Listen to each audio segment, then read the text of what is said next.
Green4T. Available, efficient, sustainable.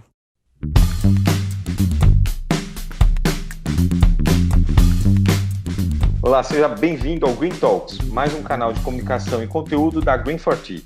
Este podcast está disponível no Spotify, em nosso canal no YouTube e também em nossas mídias sociais. Me chamo Fabiano Mazei, sou jornalista aqui na Green4T e essa é a 13ª edição do podcast com o assunto Cloud Privada, seus benefícios e aplicações de uma solução que vem ganhando destaque aí na indústria de TI. Essa é uma edição especial do podcast e, por isso, vamos contar com 3 especialistas para comentar o tema. A gente começa com o Carlos Eduardo Ciccarone, que é o nosso gerente de soluções de tecnologia aqui na Green4T. O Carlos Eduardo Dumadi, também gerente de soluções de tecnologia aqui no grupo. E também Leonardo Andrade, arquiteto de infraestrutura de TI. Pessoal, muito obrigado pela presença de vocês todos aqui no podcast.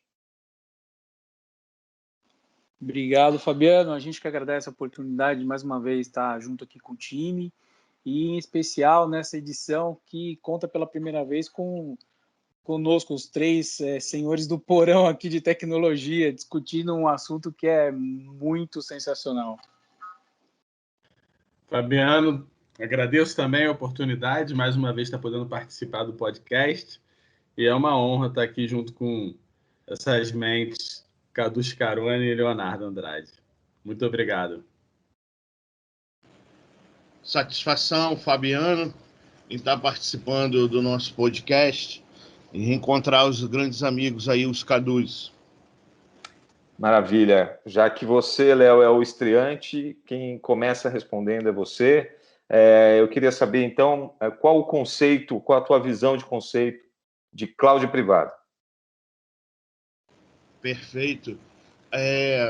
Eu identifico que o mercado ainda possui algumas dúvidas sobre o que realmente significa esse termo, né?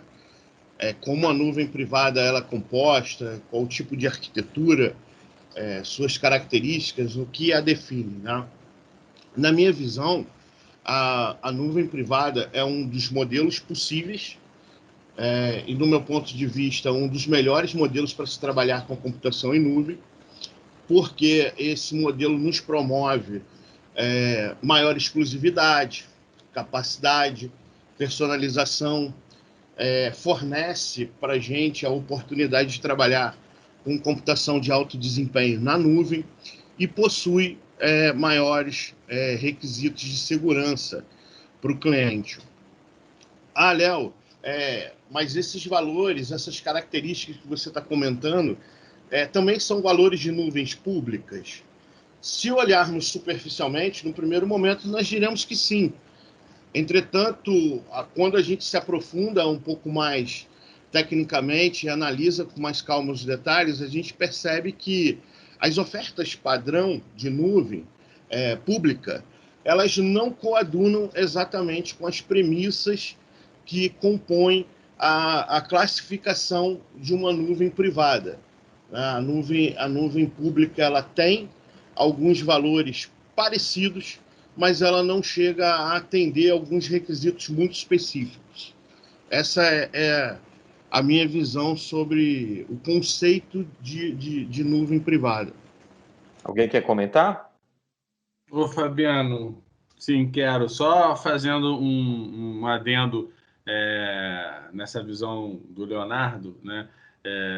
A nuvem privada, apesar de conter, né, o termo privado, não especificamente precisa estar num ambiente on-premise, né?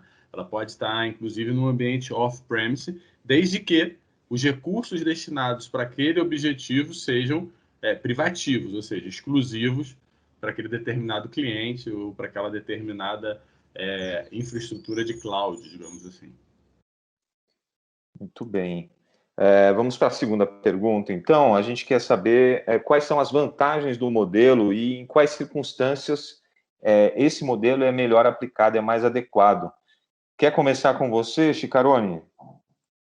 Bom, a nuvem privada, ela traz uma série de vantagens sobre a nuvem pública, né? No meu modo de ver, e depois a gente consegue conversar aqui com o Léo e com o Cadu para enriquecer essa visão, a nuvem privada começa dando maior sustentabilidade ao nosso ambiente. Uma vez que ele está on-premise, a gente tem maior controle, não só do teu recurso, a gente garante toda a performance que precisa para a operação daquele negócio, a gente garante um maior nível de segurança, uma vez que a gente não está partilhando essa infraestrutura com absolutamente ninguém, que é o que acontece na nuvem pública, né? Você está comprando um serviço, um espaço dentro de um servidor, né? A gente não pode esquecer que a nuvem nada mais é do que um bando de servidor rodando hypervisors distintos, compartilhando recursos com outros clientes, né? Então, quando a gente tem isso dentro de casa, a gente consegue cercar esses assuntos de uma maneira muito eficaz, né? E ter total controle do teu ambiente, entregando todas as facilidades que uma nuvem pública entregaria. Então, você tem aí dentro de casa como entregar recursos, você tem escalabilidade, você tem elasticidade, porque a tua infraestrutura, evidentemente, vai ser dimensionada para rodar o que você precisa, mais algum recurso de folga, então você consegue, no período sazonal, entregar mais serviços, mais capacidade de processamento, armazenamento, e depois, quando isso não é utilizado, você retoma isso para dentro de um pool que vai ser utilizado em um outro momento. Não sei o que os meus colegas aqui gostariam de complementar, Cadu, e acho que o Cadu quer comentar, né? Então, Scaroni, eu acho que uma das vantagens também do modelo de se iniciar, né, como você comentou, com uma cloud privada, é você efetivamente conseguir promover o que a gente chama de cloudification da tua infraestrutura, né? Que é realmente partir de um modelo, quiçá, virtualizado, mas ainda não com uma aderência tão completa em cima de um ambiente de cloud, né, com gestão de recursos no modelo de cloud. Isso é uma vantagem e que já prepara a tua infraestrutura para trabalhar de maneira híbrida, né? Inclusive multi-cloud e o que seria multi-cloud, tá? Só para fazendo um adendo, Fabiano, Cadu, Léo, acho legal a gente comentar, né? Hoje muito se pergunta o que seria hybrid cloud, multi-cloud e cloud, né? Quando a gente fala de multi-cloud, a gente está falando de clouds distintas. Quando a gente fala de hybrid cloud, a gente está falando efetivamente de uma interoperabilidade entre esses ambientes de cloud. Então, acho que você iniciar uma cloud privada, né, esse cloudification, ele facilita e já te prepara esse caminho de partir para um ambiente hybrid cloud ou multi-cloud. Legal, acho que pegando o teu gancho, então, por exemplo, veja se meu entendimento está correto. A gente tem muitas soluções de edge, né? Então, com a nuvem privada, a gente consegue trazer essa infraestrutura, essas facilidades, e a gente começar a trazer o legado para dentro dela, fazer essa migração paulatina, e aí soluções onde a gente tem a necessidade de trabalhar com ela, a gente expande esse conceito da nuvem, mantendo ela privada, evidentemente, nossas infraestruturas, nossa conectividade, mas lá na ponta eu começo a ter isso aí de maneira híbrida, né? Eu tenho um on-premise lá na pontinha, eu tenho aqui a minha nuvem privada tomando conta de tudo, e aí a gente faz essa interligação. É mais ou menos isso que você está falando, né? Isso, a cloud privada é exatamente isso. E a cloud privada, a gente tem que ter a visão de que ela pode coexistir em todas essas infraestruturas híbridas que uma empresa ou uma instituição detenha, né? Tanto em edge como num core, enfim, né? Ela permeia toda essa infraestrutura de tecnologia, efetivamente sendo um ambiente híbrido realmente de tecnologia. Dumardi, aproveitando esse gancho, então, quais seriam esses benefícios da nuvem privada para uma infraestrutura híbrida? Fabiano, eu acho que hoje, se pensar de maneira híbrida é fundamental, né? A gente teve um podcast, inclusive, que a gente comentou sobre esse tema, né? E o benefício é justamente esse. Uma vez que você viabilizou o seu caminho para uma infraestrutura de nuvem, de cloud, né, privada, você trabalhar com infraestruturas híbridas facilita não só a coexistência e interoperabilidade entre esses ambientes, como o transbordo, né, ou a estruturação de resiliência, né, em cima desse modelo de infraestrutura. Então, eu vejo que os benefícios de se trabalhar como infraestrutura híbrida e pensamento, né, e estruturar a sua infraestrutura de TI no modelo de cloud, isso só traz benefício, velocidade, escalabilidade e resiliência às operações de TI. Muito bem. Léo, você quer comentar, Léo? Sim, perfeito. Concordo aí com a visão do Carlos Eduardo Dumardi e do Chicarone. Frisar, né, para os nossos ouvintes aí, para o pessoal que nos acompanha, que uma das características principais é justamente o isolamento de recursos. Então, casa exatamente com o que eles vêm expondo. E, óbvio, pode haver perfeitamente a exposição de alguns serviços de forma pública, né, para a internet, para atender os requeridos parceiros e clientes. Contudo, toda a gestão, isso que é importante, a gestão da infraestrutura de uma nuvem privada, ela é isolada. Então, você consegue também aí mitigar alguns problemas de segurança, atender alguns requisitos bastante interessantes e importantes para os setores.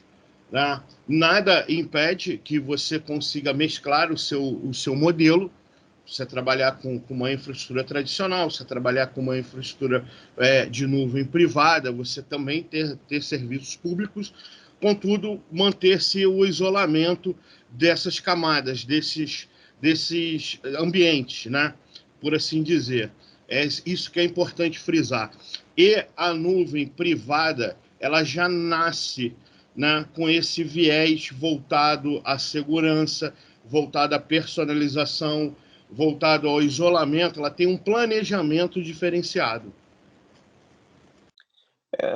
Para aproveitar o seu gancho, então, Leonardo, tem essa dúvida muito comum, né? O que é mais seguro, nuvem pública, nuvem privada? Emendando aí no seu raciocínio aí, como é que você pode tirar essa dúvida das pessoas que estão ouvindo a gente? Perfeito, excelente colocação, Fabiano. As nuvens privadas, elas são mais seguras. Como você pode afirmar isso, Léo? Elas são mais seguras porque, como eu comentei, existe um planejamento, existe uma arquitetura, ela atende determinadas normas que as nuvens públicas podem atender também. Contudo, elas deixam de ser uma oferta padrão. E aí elas começam a se tornar menos atrativas no sentido financeiro. E existe um outro ponto nisso. Quando o planejamento está sendo feito, eu vou para uma nuvem privada ou vou para uma nuvem pública. O que o pessoal tem que ter em mente? A nuvem pública, ela é uma nuvem de terceiro. Ela não foi desenvolvida junto com você. Aquilo é uma oferta padrão de um player que está lá fazendo o provimento dos recursos, e aquilo pode mudar de acordo com as normas dele, com as regras dele, dependendo do país que tiver, as normas governamentais, institucionais e jurídicas do país. Pegando o gancho do que o Cadu Mendonça ele comentou, o Cadu Dumardi, perdão, de ter dentro de casa ou através de um parceiro, né? Por exemplo, o cara contrata o serviço da Green de nuvem privada. Ele vai ter todo esse planejamento junto conosco. Nós vamos entender o negócio do cliente, nós vamos entender a característica do negócio, das necessidades dele, das normas de segurança que ele tem que cumprir. Então, ele tem maior confiabilidade nesse aspecto. Então, eu acho que isso eleva bastante o patamar de segurança, né? Não só de ter ali um controle maior do que está acontecendo, não é algo que está super distante, ele não necessariamente precisa estar dentro de casa, apesar de ter essa questão do cloudification, de você montar, transformar o seu ambiente on-premise numa nuvem, ou você contratar dentro de uma estrutura como o da Green. E a diferença está nisso. na segurança que você vai estar assistindo e na outra que você vai estar apenas confiando que alguém fez. É exatamente esse o ponto. Muito bem. Alguém quer comentar, Chicarone? Eu só queria pegar um gancho aqui do Léo, que explanou muito bem. Esse finalzinho que ele comentou é extremamente importante. Você tem lá na nuvem pública, na nuvem pública, você está partilhando o teu ambiente, né? Você está no ambiente multitenant. Então o Léo acabou de dizer, eu me cerquei e fiz tudo o que era necessário para me proteger. E o meu vizinho? Ele fez o quê? Não é incomum você encontrar relatos na internet de que o cara foi vazado, o cara foi hackeado, porque o vizinho do lado não estava protegido. O cara ganhou, ele levou acesso e acessou o meu container lá na nuvem pública, né? Ou seja, Fala, Léo. É uma oferta padrão, né, cara? Se você tem um sistema de gestão de segurança, de gestão de identidade, por exemplo, e o provedor da nuvem sofre um problema de segurança ali, tem uma violação de segurança, teve uma violação praticamente para todo mundo. A chance disso acontecer é muito grande, porque ela não é personalizada. Não foi uma coisa que foi pensada especificamente para aquele cliente, né? Ele foi pensado no modo a atender de forma global. Então, é muito importante isso que você comentou. O pessoal precisa ter a consciência no momento da escolha, né? Você imagina, por exemplo, uma instituição pública, como que faz? Né? Como que vai confiar? Uma instituição financeira, os níveis de segurança requeridos para cada setor. Isso tudo precisa ser considerado. Não adianta simplesmente o provedor ser certificado. É preciso que tenha um acompanhamento, que tenha um especialista, que tenha o arquiteto ali desenhando de ponta a ponta a solução, pensando exatamente nisso. Porque o que acontece? Quem me garante que um data center desse, de um provedor público, como que é o acesso físico? Eles vão certificar, mas eu não estou vendo. O que está acontecendo lá? Quem acessa? Quem tem acesso a esse data hall de servidores? Não sei. Eu tenho que confiar na palavra do cara. Mas são provedores que são certificados, têm renome. Tudo bem, a gente já viu acontecer problemas de segurança aí com diversas empresas de nome. Isso não é novidade para a gente, né?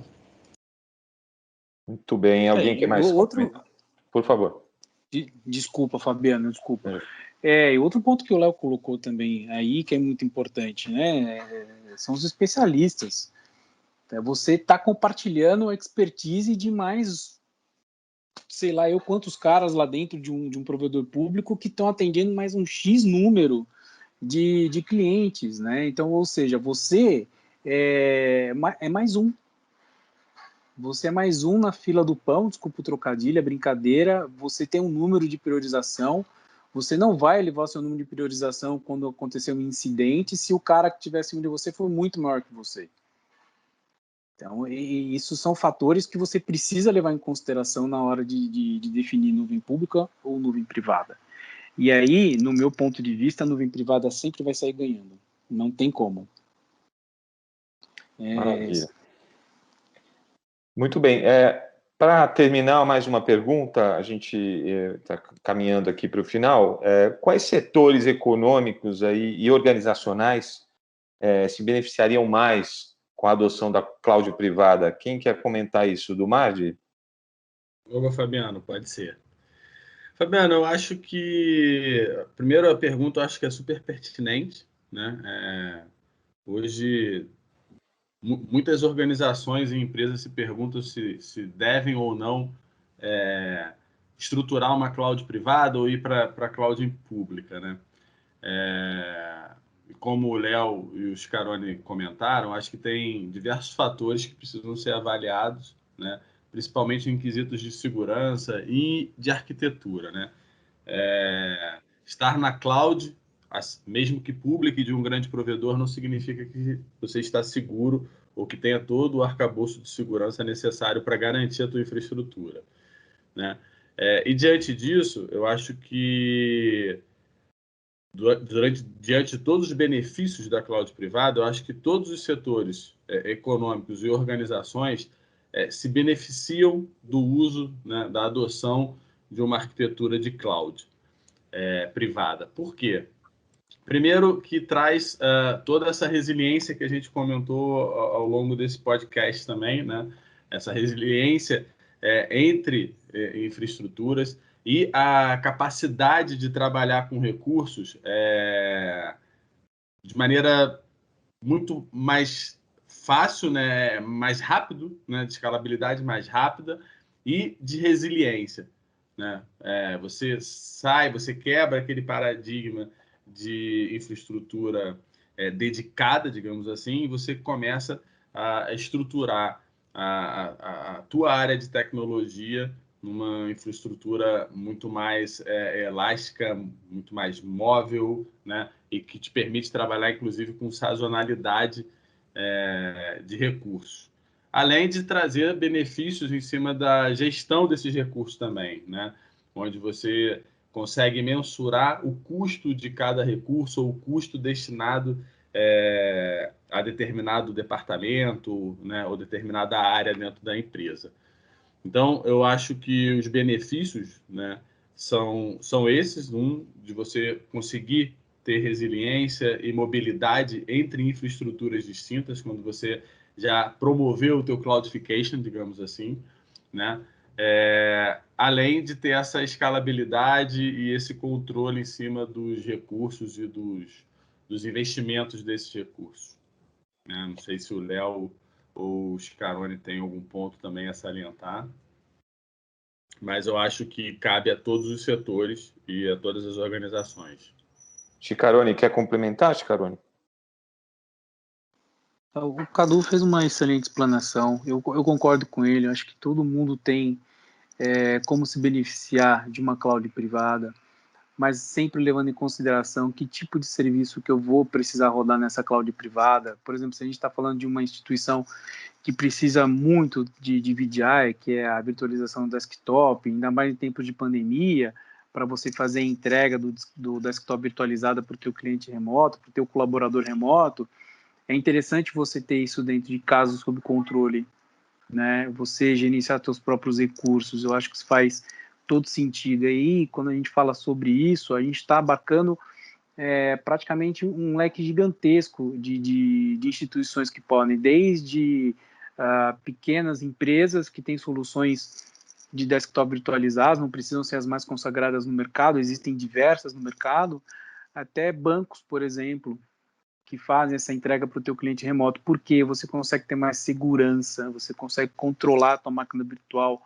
de uma maneira muito mais eficiente, e isso dentro de uma cloud privada, eu acho que é simplesmente o caminho. Concorda, Léo?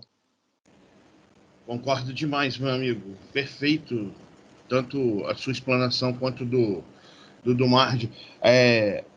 Aquela questão que a gente conversa bastante, né, do controle do fluxo de dados, por onde vai passar, como que a gente vai controlar, quem está observando e como, né, quem tem acesso ao seu ambiente para fazer ali o suporte, a sustentação e as manutenções, tudo isso precisa ser extremamente considerado, e eu tenho convicção de que esse modelo de nuvem privada ele é muito forte nesse sentido, muito forte.